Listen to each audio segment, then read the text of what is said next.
paano mag-access kag mag-edit sang imong speed. Winbox, double click, tapos refresh, sulod di sa neighbor, tapos kung magawa i-refresh mo lang, magawa lang na sa, tapos double click, saan gihata ko sa yung na username kag password, tapos click connect. Magawa ni sa dayon.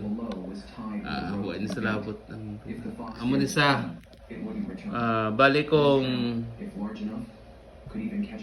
amo ni sang sa sa mga port aramay LAN 4, LAN 3, LAN 2, LAN 5. Yan po siya.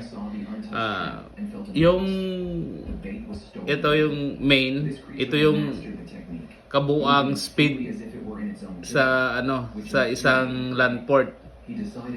Kunwari mayroong 200 Mbps tapos marami kang client na nasa 30, nasa 40. Paghatian ng clients mo, yung 200 Mbps, yung mga clients mo tag 20 Mbps yung speed. Tapos yung video stream niyan nasa 20 Mbps. So, pwede mong bagalan yan, gawin mong 2 MB lang yung video stream nila. Tapos yung sa gaming priority pa rin 200. Same sa lahat ng port. Dito mag-example na naman ako. Sa LAN 3, ang natin 200 MB sa browse, 200 MB sa gaming, 200 MB sa video, 100 MB kasi parang personal lang na na setup. Pwede rin i-edit mo yan dito, double click, gawin nating 100 o palitan natin ng 1. Yan. 1. Yan, paano mag-edit. Tapos punta dito sa advance, ay yung 200 gawin natin 100 Mbps. Yan. Ngayon, 100 Mbps na yung paghahatian ng mga client. Tapos gawin natin ditong 10 Mbps. Dito, 10 Mbps lang yung speed. Yan. Yan.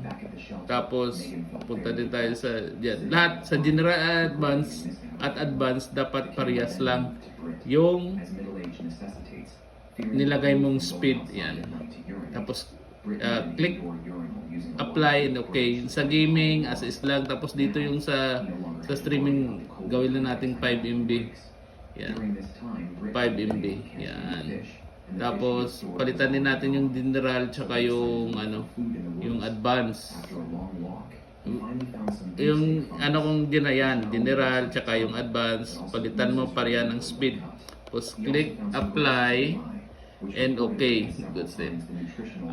Mangyayari ito saglit lang ginawa natin sa LAN 3. Yan. LAN 3. 100 Mbps tapos 10 Mbps lang yung yung speed. Lilipat ngayon natin siya sa LAN 3 ito. Lilipat natin siya ngayon sa LAN 3. Yan. Sa LAN 3. Yan. Lipat na siya sa LAN 3. Tapos yan, bigla siyang nawala kasi i-refresh mo lang. Tapos tingnan mo kanina 53 yung IP. Tapos nilipatan sa LAN 3, nag-iba yung IP 54. Double click, ang binigay ko sa yung password, admin, tsaka yung password, na-connect. Yan. Pag nag-connect na, yan, sa LAN 3, yan na. Punta tayo sa speed test. Yan. Speedtest.com. Tapos dapat 10 Mbps lang yung mahahatak niya. Or less. Yan. Lahat ng connected under sa port number 3, paghatian nila yung 100 Mbps, tapos 10 Mbps lang yung speed. Pwede kang kumuha ng client kahit ilan. Kumuha ka ng client kahit ilan. Yan, nag-yellow yan, ibig sabihin ginagamit na ginagamit yan pag nagsagad ng pula, yan, sagad na sagad yung gamit sa 10 Mbps. Pero pag yellow, medyo nasa 6 Mbps lang, ganyan lang yung mag-edit niyan. Double click, edit ang speed 100M, 20M, kailangan may malaking M, tapos edit mo yung advance, Saka yung general, click apply and okay. Yan, X. How about sa web naman? Ay, ito, 192.168.153.1. Yan. Punta tayo dyan. Yung binigay ko sa yung password, yun yung ilagay mo dyan. Yan. Tapos, ang gagawin mo dito sa pinakataas, web config. Kung ano yung nakikita mo doon sa sa tawag dito sa Winbox, ito rin yung nakikita mo dito. Paano mag-download ng Winbox? Ito lang. Winbox, type mo lang yung Winbox. Yan yan. Tapos punta ka sa Microtech. Tapos hanapin mo dito kung Winbox yan, may yan. Click mo yung Winbox o Windows o Yan, tapos download mo lang, yan na, naka-download na yan. Matic na yan. Yan Winbox.